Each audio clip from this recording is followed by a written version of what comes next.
Yeah, because I scheduled it for 2:10. Okay. Cool.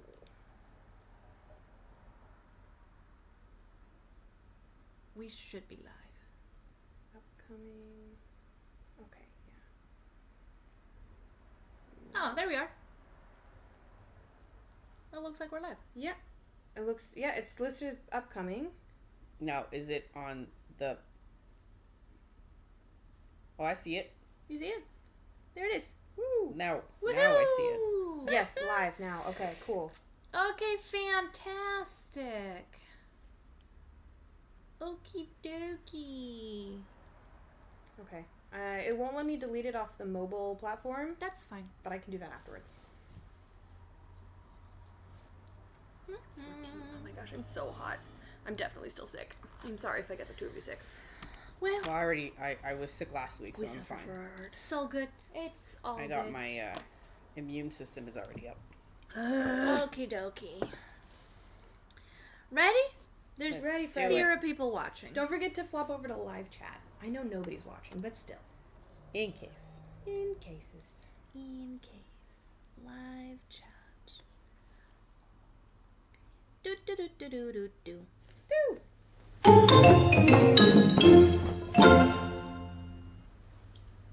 Hello, welcome to Purl's Perspective. I am Carine. I'm Anahí. And I'm Allie, always. So, And we are three real life friends. You'd never believe it. And we we've sit had down. tech difficulties today, but isn't that new? Today. Is it really a Purl Perspectives filming day if we didn't have some kind of tech difficulty? I think at this point it's almost like if we don't have any, it's not It feels normal. like it's not. It's not us. true. It's It's not real. not Well, us. if you haven't already guessed, none of us actually work in tech in our day jobs, so that might be part of it. yeah, just a little We're bit. really smart in other ways. We promise. kind of like not the kind of smart that we need for this. No. Yeah, pretty much. We're super chatty. We're just not very technical. Which That's is okay. right. We don't have to be. Yeah, but we usually sit around and we knit. Yeah, Mm-hmm. that's kind of our shtick. That's kind of our Kind whole of the MO. a whole thing. So, what are you working on? I am still working on that sweater that I showed you guys last time we streamed. Oh yeah, the one that you The one that's been on the needles for a year and a half. For maybe your 2 partner. years. It's gonna be it's so beautiful. So beautiful. And then last time we were here, I showed you the sleeve, and we all said, "Oh, this is gonna fly by," and then it lived just like right there next to the couch for the so it's entire 2 become weeks. your stream project. So it's my string project now. That's good. Which is okay. It's a good way to be. Yeah, Still working on it. It's gonna get done. there's Yeah. nothing wrong with that. Nothing wrong Nope. with that. What are It's you working actually on? really smart to have stockinette for something like this. Right. Honestly, yeah. Actually, both my projects that I brought are all stuck in it. Because you're smart. Yeah. What are you? Is this just a sleeve? This is a sleeve. Yay! It's actually the continuation of the sweater that I'm knitting from Kika, which I will not name the Puto names Kika. for now, just because this is a a Christmas present. Got it. So, but yes, it's very easy to do, and that's why I brought it. Smart. Did Smart. See, What was I I wasn't smart. I did not bring stockinette projects. Yeah, to she work brought on. color work. we've But been finish your over thought. this? Finish your thought, Bubs. I was going to say, I'm sorry, this is a really low energy day for me. So my brain is kind of like at half capacity. Everybody was Carine sick. just got over a cold. I'm She's like in at the the middle of tail it. end / middle of a cold. So we're Yeah. keeping it like we're doing lo-fi today. It's- And You know I've had like a not so great mental health week the past 3 weeks. Well, have you noticed that there's always that like kind Where's of the like frickin' down slope between the end of summer and the beginning of fall? I have it and it's call either it- you're sick or you're not feeling well or you're low energy or It's the dumps. I call it the September slowdown. Yeah. Because you're coming off the high energy of fall. Yeah. You're looking ahead to the end of the year, and you're looking ahead to, if you're in North America, Thanksgiving, into Christmas, or whatever holidays you celebrate. You're looking into the cold weather. You have to have a shift in mindset, especially if you have a family that has kids going back to school. Yeah. I Maybe was gonna at say, work, projects and timelines are changing that's as you the head thing. into the fall. Have you noticed the Illness.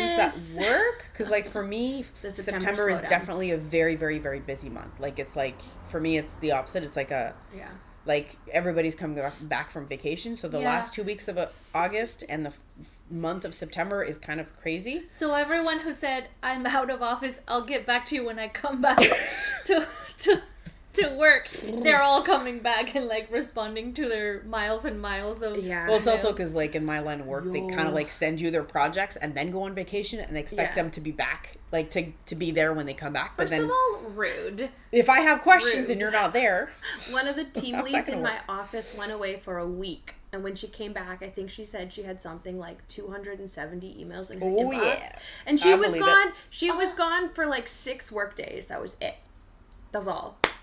200. It just tells you. Well, she is one of the team leads. Yeah, that just tells you how like. Fair, but like she had a lot of emails in much her red box. tape there is. And so she worked from home the first day because she's like, I'm just going to be dealing with the inbox, and we're like, yeah, that makes so much sense. Hearing people talk about how many emails and meetings they get in a day in a leadership position really clearly marks where my professional ambition ends. Yes. Same. And it's right before that. Agreed. 100%. Agreed. Oh my God. 100%. We have this conversation a lot at my work because like we have a couple of positions that are technically vacant. So like people are like acting in them. We're kind of shuffling around to fill that void while we see what happens in the long term. And as a result, it's opened up the conversation with a lot of us. Like, well, where do you want to go? Where do you want to do? Like, how far do you want to climb the ladder?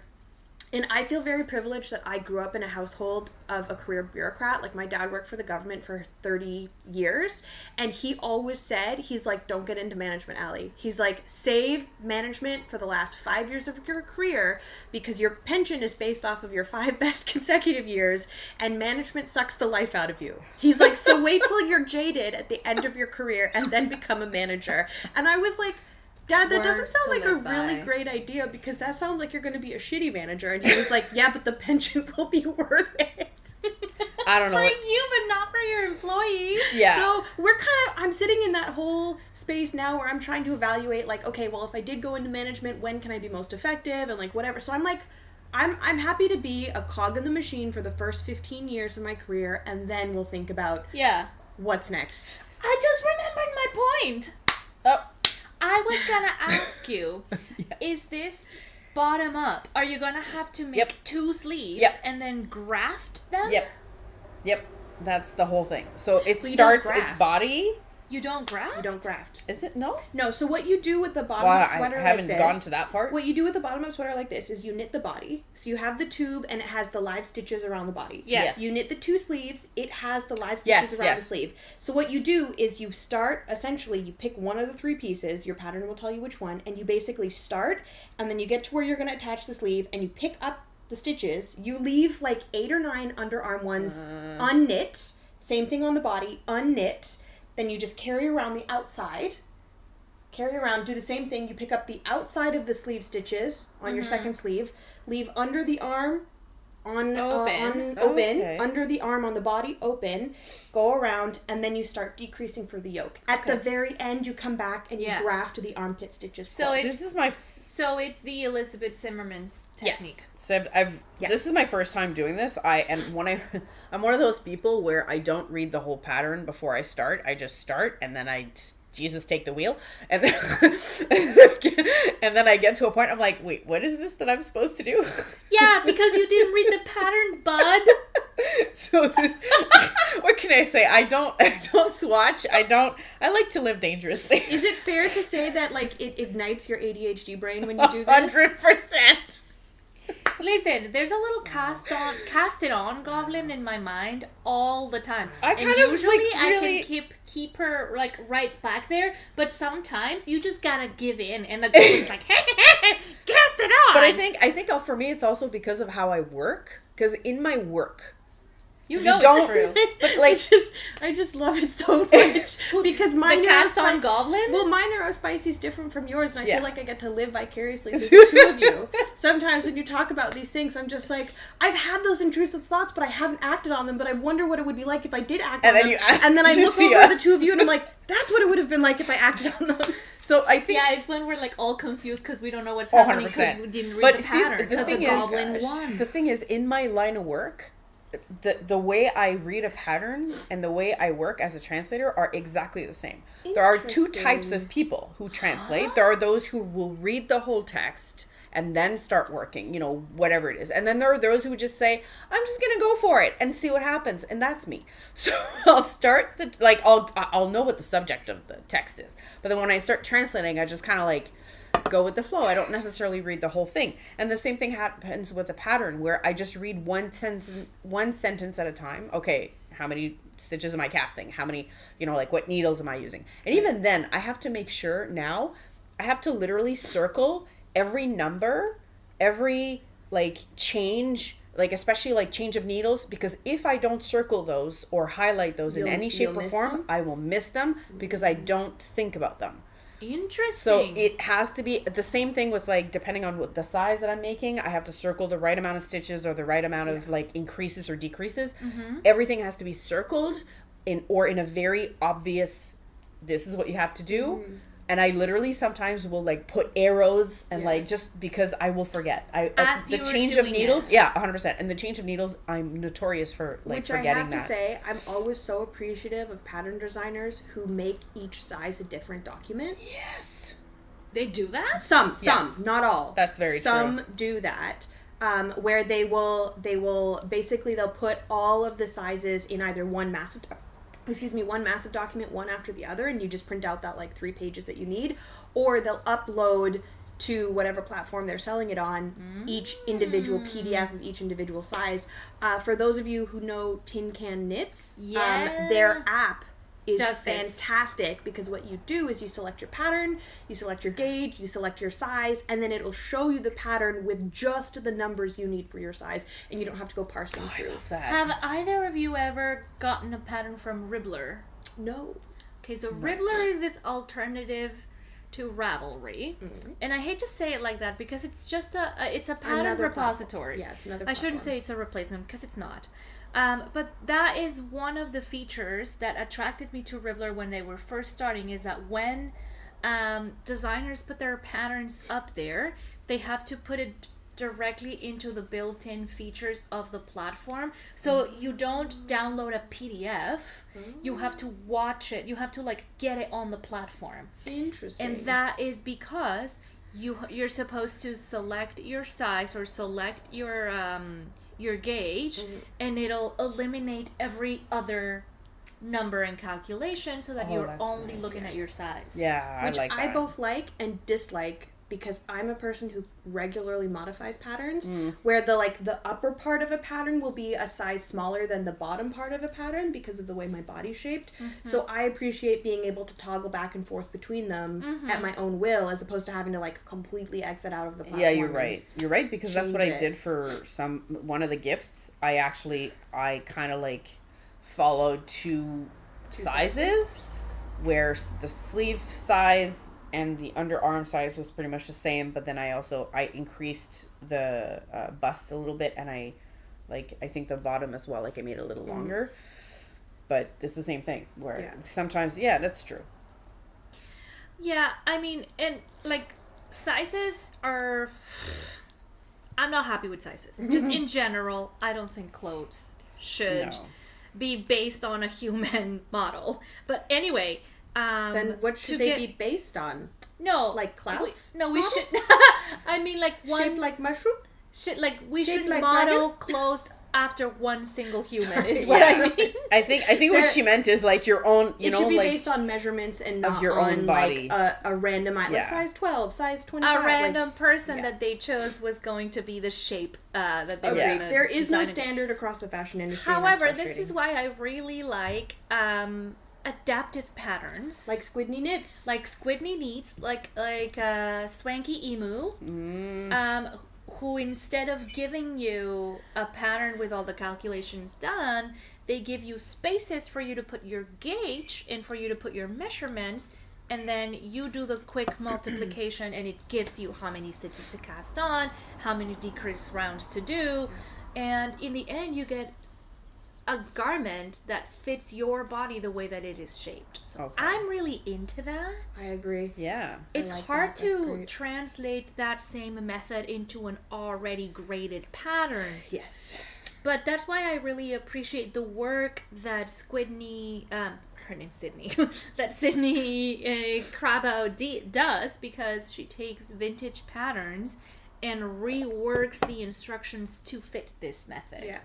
And that's something that's both, in my opinion, really good for the general public, because humans are not all shaped the same.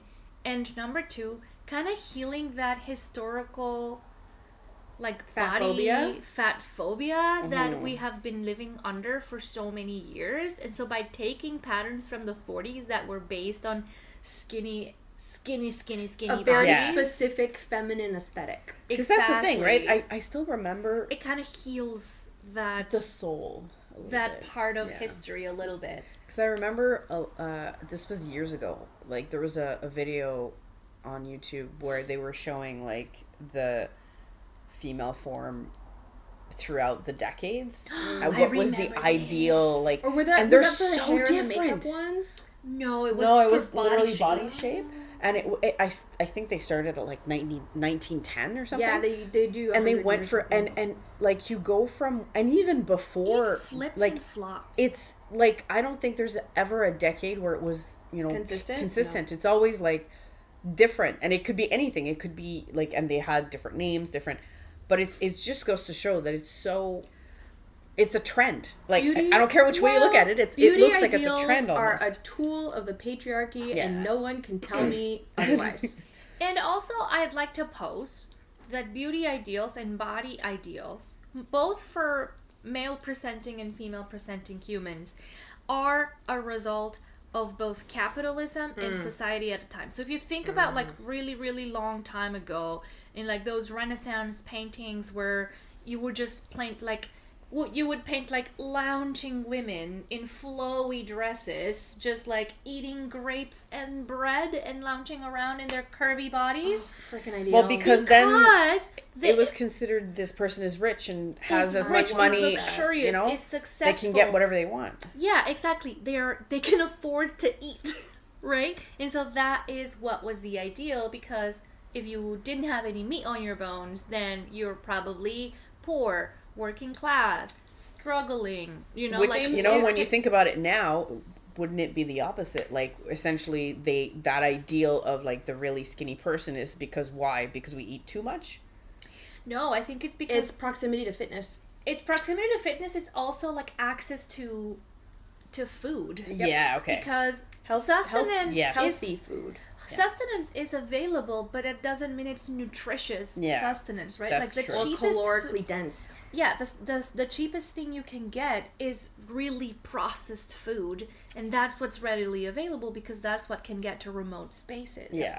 So if you're, like, incredibly, like, rich, you can afford to, like, import food from other places or travel and try something else, have a personal chef, whatever it is that you can afford. So of course the ideals switch you know, like, in comparison to what the economic status of the world is at you the can time. afford food waste. Exactly. And just to speaking of food deserts, I am happy to report that we now have a grocery store in my neighborhood. Grocery so store, happy. Like, I can't believe there wasn't a grocery store in your neighborhood. Years. We haven't had a grocery store in my neighborhood in 17 years. 17 years? Too long. So hold on. So far, what have you been doing for groceries? I've been crossing the bridge into Ottawa. So you've been walking over a bridge for 20 from minutes. Gatineau to Ottawa. And 20 minutes Carine time is 40 minutes our time. Correct. I love She's fast. So I would go to the Farm Boy at Rideau. That was my go-to, and now and then you have to walk back. Yeah, with all the groceries. With all my your groceries. 20 minutes. Because, like, taking the bus is kind of like, because it's like by the time the bus comes, does the whole tour and goes through Portage, I'm already home if I've walked. So what's the point? Yeah. But now the place that just opened, it's not huge. It's actually kind of the same size as the Farm Boy at Rideau, but it's closer. But it's 9 minutes. It takes me 9 minutes to walk it. It has everything I need. Their protein quality is impeccable. I went with my partner who's a chef, and he very much enjoyed their protein section. He's like, this is good quality stuff. Like, he was very impressed. The only thing I'll say, proteins? yeah, like chicken, well, no, beef, even fish. their vegan protein section. They have a really nice little like vegan section. And I shouldn't say little because it's a whole fridge. Like, so There's like lots of options. Sizable. that's the one caveat, is it's a nice location, very new, very like it's filled, but there isn't a lot of options of brands. So for example, like if you want pasta, they'll have like 2 brands of pasta, and that's it. Like or even one in some cases, right? If you want like the vegetables or fruits, they have the essentials, but they're not going to have like exotic things. They're not going to. I understand. I'm sure that'll grow with time. Yeah, that's what I'm figuring. Like so far, it's like I said, it has everything we need, but it's not a huge selection of things. But the fact that you have food available to you and you don't have to get in the a fact car that exactly, to get it. if I'm missing like, oh shit, I'm missing butter, I don't have to be like, oh, I have to go to Ottawa to like cross the. I have to literally cross the province. So the reason why is because technically where I live, it takes me less time to walk from where I am to the Rideau at Ottawa than it does to anybody who lives in the area. The Maxi at Saint Joseph is further for me than going to Ottawa, which is dumb, but that is the way it is. That's it takes just me, living on the I think it's border. 15 minutes more, 10 minutes or 15 minutes more to walk to the Maxi.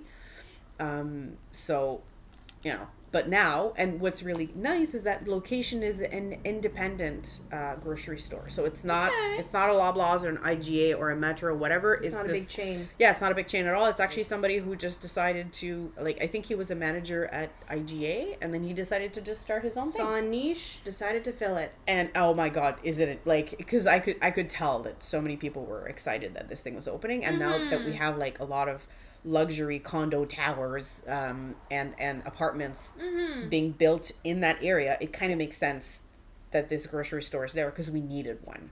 Well, not to derail the conversation of grocery stores because that's important. I think this might be a little too niche Yes, of a conversation for Purl Perspectives. What But I'm are you definitely working excited. on? Me? Well, right now at the moment, a sock, but I'm just going to abandon this project Why? for the minute because I have something to show the two of you and I'm Yay! so excited Okay. about I'm it. excited to see it. Okay. Sock Should we bag. close our eyes? Yeah, actually. Okay. Let the world see it first. Let me get it all situated and sorted. I wish I had a drum roll effect. Ba-ba-da-ba! Can we open? Open them.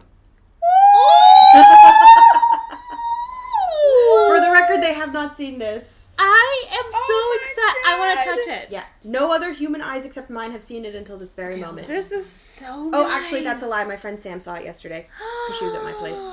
The shoulder detail is killing me, bro. So this is the Kip sweater. Oh, Bilbo heard the excitement and decided to come He's like, I need investigate. to be part of He's this. like, what? What is it? What is it? Oh, it's I love that stitch. This is the Kip sweater by Rebecca Clow, and it is a pattern that just came out, like, not this past Friday, but the Friday before that, so, like, what is that, 8 days ago? Yeah. And I have been obsessively knitting on it. I can tell. Love All it. of my other whips. It is a top-down, set-in sleeve. Ooh, bye, Bilbo. So you can kind of see in the back. Well, actually, let me do this. I'll open this up. So you can see All right, yeah. right here is where I've picked up stitches so that I can knit the front. Da-da-da. Kind of. Anyway, so it'll go like this.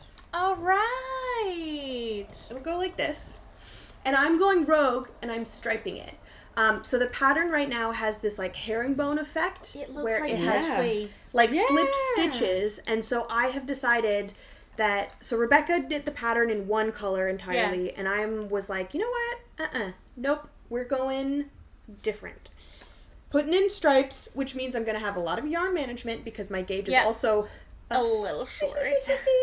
So I did the thing where, because the pattern came out on a Friday and I take public transit, I did not make it back to the neighborhood in time to go to Wabi Sabi to get the needles that I should have used. That's our local yarn store. So I cast on, now, okay, I am a very tight knitter.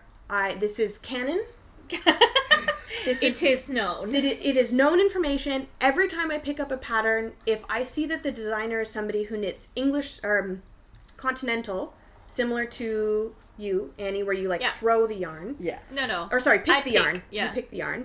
I automatically know I have to go up a needle size because I knit English, and the way I hold my yarn, I kind of give it a little bit of a tug after every stitch. Yeah. Okay, wait, so which one's which? So you're knitting... Because you are a thrower. You're knitting And when English. you're throwing, English, you okay. use ever so slightly less yarn. Yeah. Because the rotation is of shorter. your yarn over is ever so slightly shorter. Oh, okay. But when you're picking a whole loop out, and so you use like less than a millimeter less, like more yarn per stitch, but it does make for slightly taller stitches, longer stitches. So as a result, I go up a needle size for patterns normally, but sometimes even 2.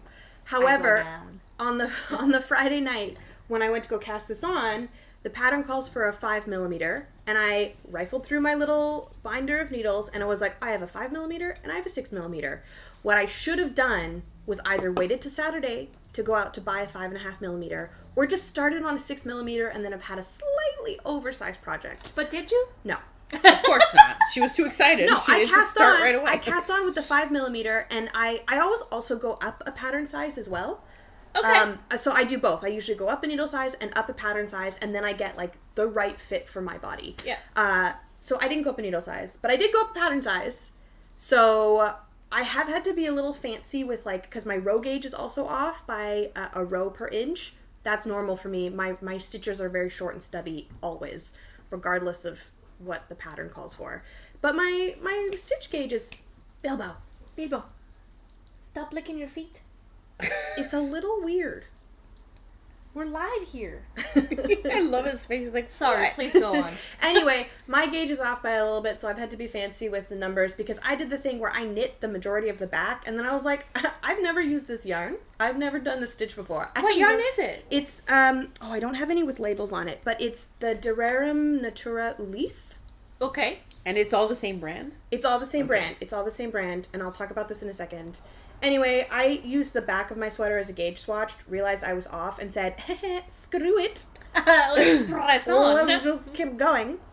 And that's where we are. I have the back ready to join in the round. The front, I have a little bit more. A little bit more, so I'll finish this yellow stripe, and then I think the next one I'll do is probably this light blue.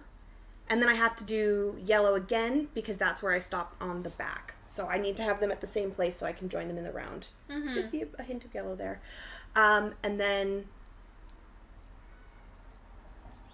Can you tell I'm so high on Dayquil right now? Yeah. A little bit. Then I'll join in the round. Sorry. And then you'll just go down in a tube. Then I'll just go down in a tube. But because of the gauge I got on the back knitting flat... I know I always say I hate gauge swatching. I do. I hate gauge swatching. I hate making swatches. That doesn't necessarily mean knowing your gauge is not important.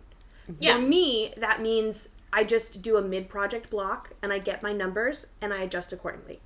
So so when I get it into a tube, I'll do another mid-project block. I'll get some numbers, and then I'm going to have to figure out a way, if needed, to potentially do some increases to give myself more space in the body. Okay. Mm-hmm. Which will be interesting because this is a 4-stitch pattern, and I'm gonna have to really only 4 stitches all around. Yep. And so I'm just gonna have to increase by. It looks so much more complicated. Do you mind if I hold it? No, up? absolutely. Because it does look complicated, but it's not. The texture. Your camera phone, bud, not the computer. No, I know. Okay. But I didn't want to cover your face. Oh, that's good. Well, maybe I will. Oh, I love that stitch. It's so beautiful. The pattern looks way more complicated than it is. This has become very intuitive knitting. Beetlejuice nails.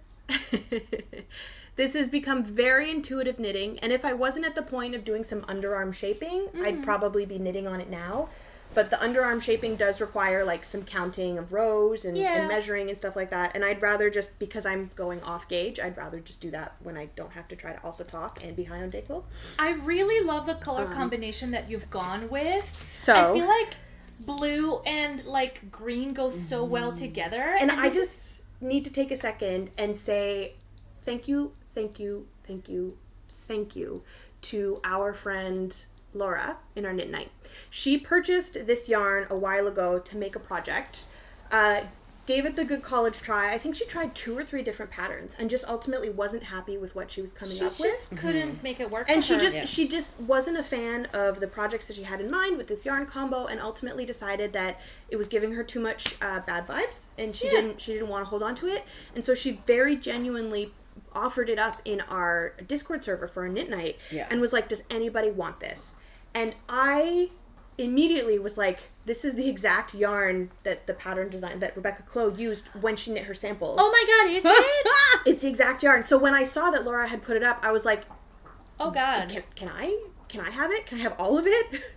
Because this would be, I've never used this yarn before, but like this was the yarn that the designer did hers in, and I thought that would be really fun. Yeah. Because she calls for sport weight, if I remember correctly, and I didn't have any in my stash at the time. Wow. And I was like, could I? And Laura was like, absolutely. Sock weight girly. I am definitely more of a sock weight girly. And so Laura was like, absolutely, it's all yours. And so she gave me all of it. She, like, there's easily 2 sweaters quantity the of the yarn. generosity of crafters is unending. So grateful to her for doing that. Our sharing is caring channel. Yeah. Love it. Because you know what? Sharing is caring. And if you got something that is not bringing you joy anymore, someone else can enjoy it. It's not serving you, exactly. Why not? And ironically enough, after she very generously gifted this to me, I went back through my stash and I pulled out a bunch of skeins of yarn that just I had purchased without a plan, but looking at now, I was like, I'm probably not going to use those. Bilbo. He's having a grand old time over there. And I then turned around and I put a bunch of stuff up on the Sharing is Caring page. Nice. And was able to pass that forward as well. Yeah, pay it forward. Yeah. So yeah, I this was my Knitspirations last time we were here. It is still knitspiring me. I am so excited to carry on working on it at home when I actually have a functioning brain, and then to hopefully have it done for the winter, this winter. I love it. Yes. But I'm going to go back to my sock because that I can do without thinking, because that's just muscle memory at this point. Thank God. I'm really interested in the Kip sweater. I've never made... Well, no, that's a lie. I have made a sweater that's all textured all the way. Mm-hmm. But I'm really interested in the shoulder construction specifically. Yeah. Because it's sloped, but also set in. Yeah. What I don't like usually about sweaters that are setting sleeves is that I find the sleeve is just too flat on the top to fit my shoulders the way that they are, because my shoulders slope upwards towards my neck. And so that one, the fact that they have the shaping in the back makes it so that it falls a little more natural. Yeah, and the shaping on this one too, and I've seen it in some other designers, but it's something that Rebecca, I have to sing her praises, honestly. I love her patterns. I love her ethics as a designer, and so I will be a fangirl for a while. But she puts that shoulder detail on the back, and then when you pick up for the front, you're not picking up like right at the top of the shoulder. You're actually coming up over the shoulder and then down the front, which means that you have the space to then give yourself some extra length or depth in the neck if you have a bigger or smaller bust. And then what she's done in this pattern, and what I think is something that she does in a couple of her other patterns that are similarly constructed, is she actually does short rows across the top of the sleeve to create a sleeve cap before you start knitting in the round down. That makes sense. Because a lot of times when you see these set in shoulders, they kind of have that square drop off. And that's what I don't like. Which is a beautiful look, but it doesn't always flatter every person's body or their shoulder shape, or maybe it's just not one that, like you, is the most feasible with the shape of your shoulders. Yeah. And so that can, that can also cause it to like ride up in the underarm. So this, one of the things I've been really cognizant of in the last few years, if I can string this thought together properly, because, Dayquil, is construction of garments, because I want to make something that I'm going to wear for a long time. Yeah. So before I commit to knitting a pattern, I have no problem buying a pattern, reading through it, understanding how it's constructed, and then if that's not a shape that doesn't fit me, either modifying it or just not knitting it. Okay. I've got no problem with that. So I will happily go ahead and like comb through patterns until I find one where the construction is actually going to suit my body type. I want to pick a little bit at this because I feel like my personal experience has been when I've bought a pattern and I didn't like it, or it didn't work out, or I read through it and it turns out I don't want to make it, or it wasn't going to fit me, I get really, really emotional. And my emotions are pretty negative. Like, I get angry. I feel like I've wasted my money and wasted my time. And I develop these, like, negative emotions towards the platform that I got it from and the designer that I got it from. And I don't love having this, like, reaction, but I feel a similar way when I buy an item physically from a store that I bring home and then I don't end up using. It's the same kind of reaction. So I'm interested in seeing, like, what your thought process is for, like, finding that, like, oh, this is peaceful, this is fine, I gave it a go, it didn't work out, I'm not mad about it. I think it has to do, this is probably going to take you by surprise, I think this has to do with my academic background. Really? Yes. So I have gone through an obscene amount of schooling. Although my sister will always remind me, not as much as her. Which is fair. Med school is no joke.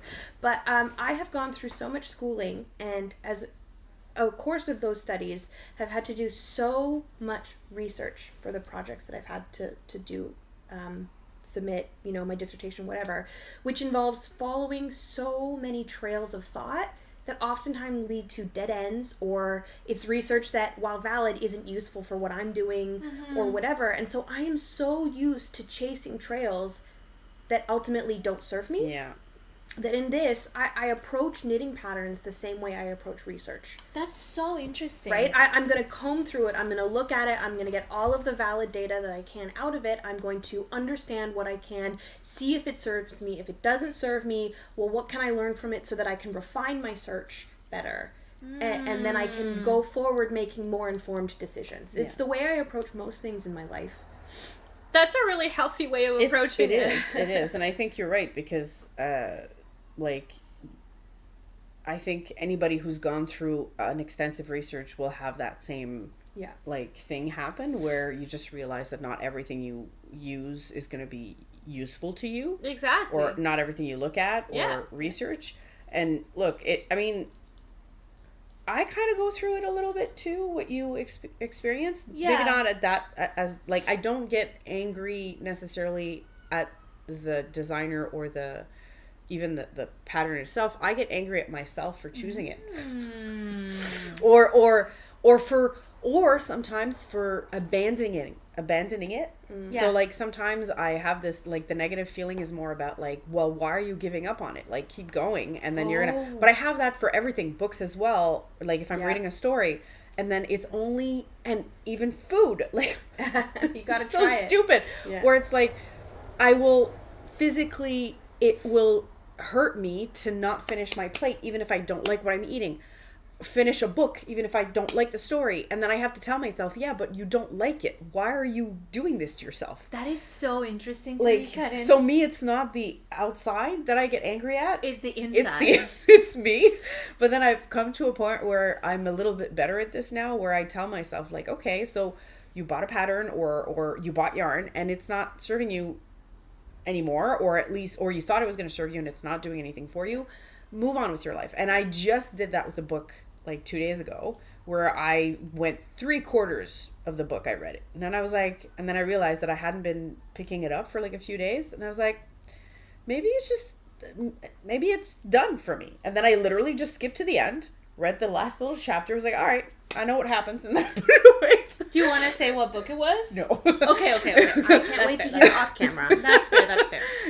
But yeah, so I think it's just, I really like that we have such a different reaction to patterns and, like, I wonder why that is. Yeah. Well, I mean, it could be from so many things. It's like, it's human experience. It's just our personalities. It could be our own experiences. Yeah. There's so many reasons why. There's this level of, going back to the conversation earlier about, like, making knits to fit your body, there's this level of frustration that I, as a very pear-shaped, socially deemed fat person, have gone through and experienced in my life when it comes to fast fashion that I'm already prepared for disappointment. I when it love comes and hate that though. to this. Double-edged sword. Right? Like, so many times I have seen a pattern that is trending on Instagram, trending on Ravelry, trending wherever, and I click it and I open it, I'm like, oh my god, I want to make that. And then I look at it, and the largest size is like a 47-inch bust, including the ease. Right? And it's like, that, I can't fit into that. That's not going to work for my body. Yeah. And so I have just prepared, and I don't mean to say this in like a derogatory way, but there's a lot of designers from Europe who, because culturally the aesthetic is very different, you know, the demographics, the sizes of people are very different, that like when pattern designing is done, it's only graded up to a certain size because like that is the market there. Yeah. And so I've just like become conditioned when I look at certain designers, I'm like, I already know that's not going to fit me. Yeah. So when it is graded up larger, it's like, oh, well, that's a happy little thing. It's a happy surprise when it shouldn't be. It should be the norm. But again, that's all cultural differences. Like there's no shade in that. But it's just more that I've conditioned myself for disappointment because I have been so disappointed in the fast fashion that it just was like natural to take that perspective into it. Yeah. So now I have had the, you know, mindset shift of like, okay, not everything's going to fit me. Got to start doing the research to find the things that will. How are they going to fit me? How are they constructed? What's going to be the most flattering? And go down the rabbit hole that way. Like, cultural nuance for sure will affect the way that clothes are produced and designed in other places of the world as opposed to where we live. Yeah.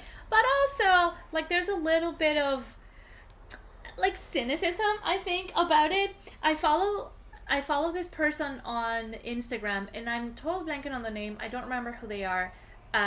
What their handle is, but they do this bit very often where they'll take a picture from like tabloids of a celebrity in an outfit, and they're like, is it fashion or is she just skinny? And so what they'll do is they'll put that same outfit together on a different body type and see like, does it still read fashionable, or is this just a skinny person in an oversized t-shirt? Right? More often than not, she's just skinny. This is actually kind of really funny that you say that, because last year at Christmas, my mom got my sister and I and her matching sweaters. And cute. she, theoretically, cute. However, my sister and I have very different body shapes. My sister is, I mean, if you think of somebody who plays competitive volleyball, tall, you know, broad shoulders, built, but like not jacked, right? Right. My sister is very proportional. An oversized sweater, that it looked incredible on her. And my mom, who is very thin, very skinny, looked great on her. As soon as I put it on, it was giving frumpy professor with nose hair. And it just like, it didn't suit my body. And then my mom was like, oh, well, we can get you a different size. But it didn't matter because it's not the size. It wasn't the size that mattered. It was the proportions of the sweater. Yeah. Because it was a sweater that was built as a tube. And as I have already said, I am a triangle. I have a 9-inch difference between my waist and my hip. Ayo! Which I honestly freaking love. Yeah. But it means that I can't fit into the same fashion styles as my mom and my sister. And I think that, ironically enough, I think it was a bit of a wake-up call for my mom. Because she was so excited that we had all these matching things. And I was like, this is a beautiful gift. Thank you. It does not suit me. I cannot wear this sweater. Yeah. I cannot wear this sweater. Because I think we have established that you look bomb in a crop. Oh my god. And that's the thing too. It was a tube and it was like a long and it was oversized. Yeah. And it just wasn't a style that was going to be flattering on my body. It wasn't. Yeah. But as soon as I opened the present, I was like, oh no. Yeah. But that's the thing, right? Because that's people okay. And it's not I returned it and I got a new pair of jeans, so even better. It's not always, and the definitely weight has to do with it, but it's also sometimes just like a person who has a taller torso. Like my partner, for example, he hates shopping for t-shirts because whenever he wears them, like even if they fit him in terms of size, they're never long enough. So if the second he raises his arms, it goes up here, and he hates that. 80s And and it doesn't matter. Like, so what I've learned is none of his t-shirts have can go in the dryer, because the second they go in the dryer, even if they shrink a little bit, even if it's just a little bit, because they don't really shrink, but they just it's enough, and it's gonna be.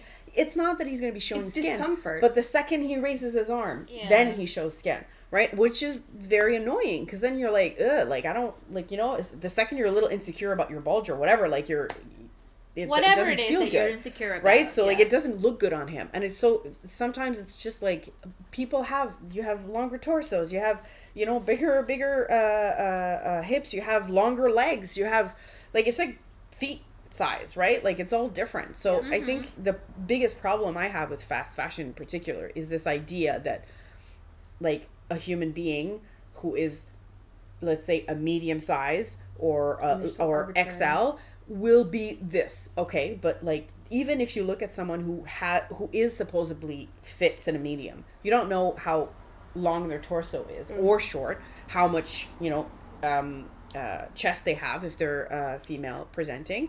Like you don't know what their proportions are, regardless of the fact that they technically fall within that medium or large or whatever size. Yeah. So even if it's like, I'm not gonna lie, I hate shopping for clothes so much because I'm not good at it.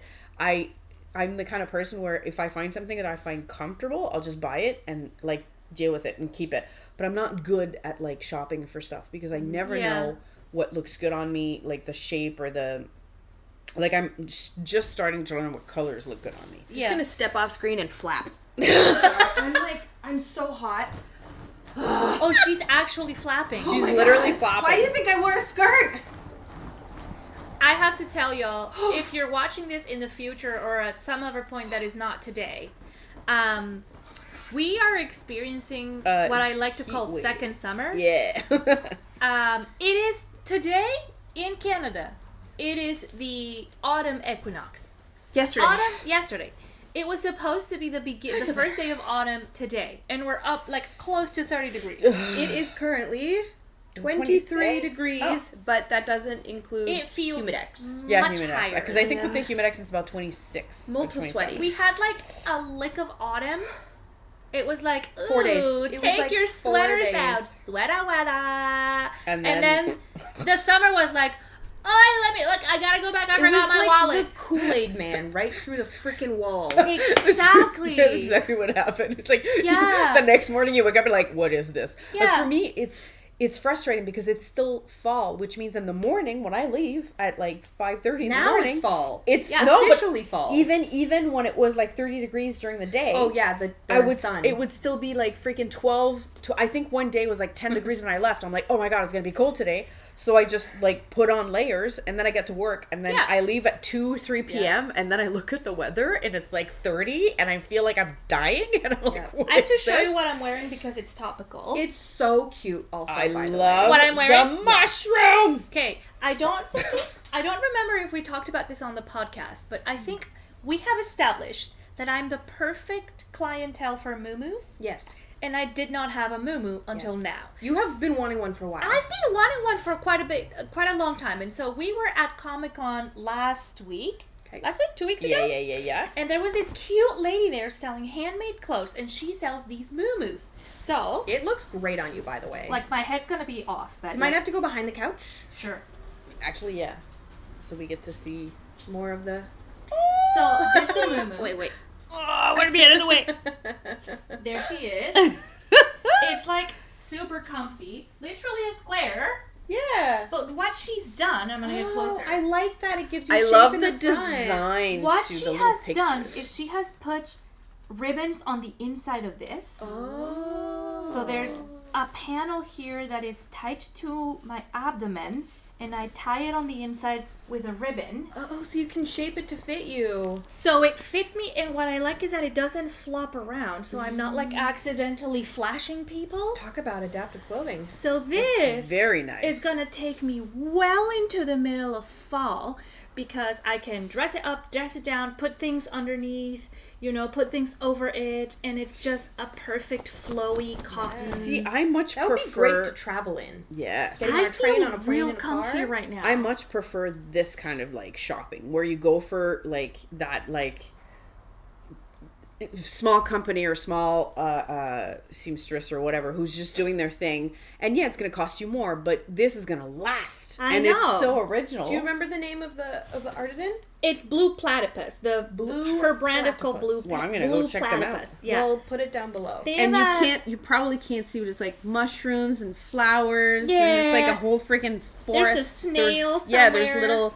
And it's in like 1970s-esque colors. Yeah. Great. Right, it's giving me... Right? Well, even the design gives me 1960s, 70s. Yeah, because like I think muumuus and kaftans were a lot more popular in the 70s than they are now. Popular. They're gonna come back. They're gonna come back. That's what Oh, happens they're with already fashion. coming back. I'm bringing them back. I've If they decided. haven't already. It's the If year they of the haven't already... muumuu. Like, if we haven't established fashion, it always comes back. It doesn't 20 matter what you're years? into. 20 years, something Yeah, like that. I think it's... I don't know.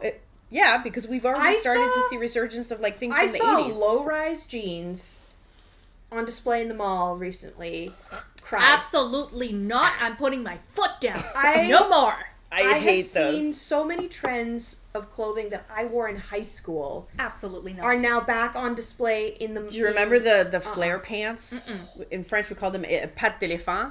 Yeah, Bell same in bottoms. Spanish, pata de elefante. And Bell that when I bottoms. was in like first or second year of high school, it was Bell all the bottoms. rage. If you Bell didn't have those, you were nobody. And I remember wearing them, and I didn't even like them. I just wore them to fit in. I actually never. I remember feeling really stylish in my super flared jeans. But the thing is, they had to be so flared and so long that they had to drag on the floor. Yes. So everybody had the back of their jeans completely frayed. Yeah, torn up. It was just Yep. not a great look. No. Well, I mean, look, at the end of the day, let's be real. It's teenagers making fashion decisions. Sometimes it's about the look, not the practicality of the clothes. Not sometimes. Pretty much Honey, always. It's, I mean, which is fair because like it's all about appearances. Yeah. But it's like I think as you grow older, what makes you more of an adult in my mind is like it's not about the look. It's about how does it make me feel. Like, is it comfortable? Yes, and I don't give a crap what it looks like on me. I'm just happy that it makes me feel good. All my bits are covered. Your 30s are for discovering you give zero fucks. Yes. Yeah, it turns out. Great. It turns out. Like your knees give out, but you give zero fucks about what people care anymore, and that's a fair trade-off to me. Yeah. Yep. As someone whose knees have given out, that is a fair trade-off to me. And it happens overnight. One day you're like, this is fine, I'm okay, everything's fine, and the next day you wake up and you're like, what happened to Yeah. my body? I've no more fucks to give. My fucks have runneth dry. I tried to go fuck shopping, but there's no more fucks to buy. That's what happens in your 30s. Yeah. Write it down. Yep. And again, You're welcome, by the way. I love that. Every time you do it, I just love it. We've been talking for an hour, friends. What? I know. Oh, we did start a teensy bit later. Yeah. Than So we we've were only been supposed talking to. for 50 minutes. 50 minutes. For 50 Alright. minutes. But I think it is a good time Mm-hmm. to talk about some inspiration. Yes. Are you ready? I don't think you're ready for this jelly. But we're gonna do it anyway. Yay! We're back. Freaking love the animation. I love it. So good. May I start? Because I'm Yes. actually Yes. quite excited. Please. Go for it. Can you remind me where we bought this? So these are from J. Henry Design Co. And they were from the Full Moon Fibers shop online. Hello, excuse you, Bilbo.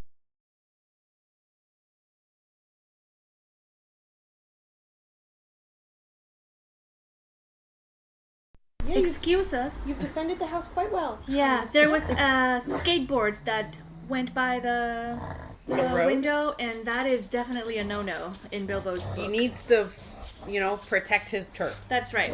Anyway, J. Henry Design makes these bucket bags. They're And so they- nice. Are adorable. They sit on their own. Excuse me, I'm talking here. I'm still talking. I felt very Kamala Harris when I said that. I'm talking. Yeah, and I love it. Look at the design. I feel like it was made specifically for me. It has hibiscus flowers. It has tropical plants. It has skulls. And I love it so much. And I put in it my first ever Shetland colorwork project. Yes, you did just take a class this morning. This morning I started my class, and I'm feeling hella inspired by both this bag and this I love new the color project. combination. Wow. Can you hold this? I'm gonna show you my color combination. Watch, some of the stitches are popping. the It's okay, stitches. don't worry about it. The yarn is- is so sticky, so toothy that it's literally not gonna unravel. Jamesons and Smith. This is Shetland. Jameson and Smith jumper weight. Look at this combination. Look at it. I am delighted at the combination, at how these colors are coming together. This is just the brim of the hat that I'm making. The hat has So beautiful. a ram color work Just wondering chart. if you have a photo of it on the. I No, don't. these are just the charts. No, these are just the charts. Okay, cool. But I'm like super excited. I will keep you posted because this is. I'm supposed to finish it in 3 weeks. Yeah. We're gonna go through. We're gonna meet every Sunday? Sunday for 3 consecutive Sundays, and hopefully, 2 episodes from now, I'll have a finished Shetland hat. Yeah. And we'll see how my knitspiration panned out. I'm not going to show this because this is the chart, but this is the Islesburg Tory by the Dual family. It is the Shetland Wool Week hat for 2024. Yeah. So we'll link the pattern down below. Technically, it's a worldwide knit along. Hey, that's awesome. So I'm so excited, and I have it in my special bag, and I'm feeling so good about it. What's knitspiring you this week?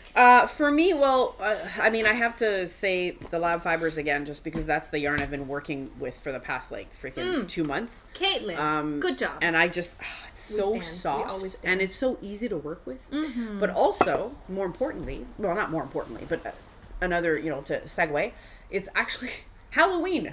It's Halloween season, and I don't know how to crochet, but the amount of Instagram posts of Halloween projects, crocheted Halloween projects that I've been flooded with, I want to learn just to make all of them. Yeah. I just like Halloween hair. They're just yes, You do. That's true. because they're so beautiful, and I just I want to make all of them. There's one I sent you, the one with the witch. I think she has the whole robe, and then she has a little bag, and then the hat, and then there's And it's all crochet. and it's all crocheted. There's another one that's just little just a little ghosts, and it's I'm not necessarily I don't care that much. Well, I mean, I care about Halloween, but not that much. But I see these things, and I'm if there's any holiday that'll get me to start crocheting, it's Halloween, because I love what comes out. You say the word, I'm gonna teach you how to crochet. Yes, I kind She of literally just taught people Yeah. this That's week. true. Yesterday. Crochet. That's true. Yesterday. Maybe Yeah. I should just join one of your classes. They're registrations are open for my classes. Please do come. And I love teaching newbies. And I think crochet is one of those things that it doesn't necessarily work up any faster than knitting, but because you only have one live stitch at a time, you can always kind of touch and manipulate the item as you're making it without having to put it on holders or anything. So it's quite satisfying in that regard, which makes it especially good for toys. Yeah, like amigurumi and things like that. for sure. Amigurumi and oh my god, that's so cute. It's getting there. You got a sleeve. It's clearly a little too big for me, but that's because it's not for me. Allie, and you said you're still knitspired by the kip. I think I will be knitspired by Rebecca Clow and her patterns for a long, long time. But I actually have a different knitspiration this week. Oh. So I know you have seen the show Only Murders in the Building Yes, I have. on Disney Plus with Selena Gomez, Martin Short, and Steve Martin. Oh yeah. Fantastic. Fantastic. I Great show. got burnt out of TV watching during the Panini. And so I just didn't watch a lot of TV in the last couple of years, and it's been slowly coming back, my desire to watch and catch up on all these things. And so just recently, I think it was the day we last streamed, I started watching Only Murders in the Building, and Selena Gomez's character Mabel has such a great sweater game. Excellent sweater game. So good. She's also a knitter, which is Chef's kiss. But there's this like waffle knit sweater that she wears in the first episode, that yellow one. Oh yeah. And I'm not the only person who's been knit-inspired by this character, Mabel, and her knit sweaters. Joji Locatelli, a very well-known Argentinian designer, knitwear designer, has just recently released the Mabel sweater, which is designed to look like the one she wears in episode 1 of the show. I love when people do that. Mabel Thank you. along. Thank you for doing the work for us. So I've already put that in my queue. I've already got yarn decided on from my stash. Like, I'm ready. I'm probably not going to cast it on anytime soon. I have a lot of other projects on the go. And my sister has been also knit-inspired by some of the things we posted on Instagram recently, which I'm more than happy to talk about. But yeah, I think Only Murders in the Building right now has been really knit-inspiring me recently, because the costuming on that show is fantastic. I really enjoy all of the cozy outfits that they put Mabel in. Yeah. And I know you've only watched the first season. Two seasons. I've two seen seasons. the first 2 seasons. Yeah. I'm slow. The outfits only get better. Yeah. Yeah. I can't wait. I know season 4 is currently being released. I think it's like one episode every week. So I'm taking a break before I start watching season 3, because I want to be able to watch season 3 and season 4 all like together. Yeah. Mm-hmm. So what I'll probably do is, you know what? The second season of The Rings of Power came out earlier, I think in like late August. Yeah. So I'll probably go back, watch that second season of The Rings of Power, and then come back and watch season 3 and 4 of Only Murders in the Building. That's a great plan. Mm-hmm. Yeah. I think we should do a roundup of all of the cozy knits that we have recently seen on TV, or our favorites. Because also earlier this week, we my partner and I were watching The Umbrella Academy, and there's one episode that has such excellent sweaters in it. Yeah. Yep. So I just want us to do like a roundup of our favorite TV knits. That would have been that one, but for me, but That would have been, no, I could choose so many more. I humbly submit the white cable knit sweater that Chris Evans wore in Knives Out. Oh, yes. I can think of no other beautiful knitwear in a movie or TV show that I care about. That's it. That's the only one. That's my roundup. That one sweater. That's the one? That's the one. It is gorgeous. Because of the way it's like distressed, I love it so much. It's so good. Okay, so if you like a good distressed cable knit I don't. sweater. Not normally. It's just the way he wears it.